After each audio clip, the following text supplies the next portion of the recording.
આ કાપડમાંથી મેં શું બનાવ્યું છે તે હું તમને આ વિડીયોમાં દેખાડીશ। તો આ કાપડનો ઓર્ડર મેં મીશો પરથી કર્યો હતો, જેનો વિડીયો મેં તમારી સાથે શેર કરી દીધો છે અનબોક્સિંગનો।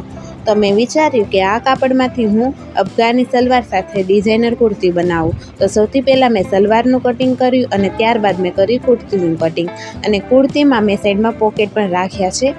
તો સૌથી પહેલાં મેં કુર્તીનું સ્ટિચિંગ કરી દીધું અને ત્યારબાદ મેં કર્યું સલવારનું સ્ટિચિંગ।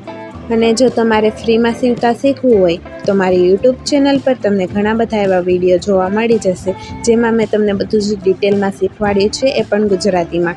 તો એ વિડીયો જોવા માટે મને કોમેન્ટ કરી દેજો અને મારી ચેનલને સબસ્ક્રાઈબ કરી દેજો, કારણ કે જો નવા વિડીયો આવે તો એ પણ તમને જોવા મળે એટલા માટે।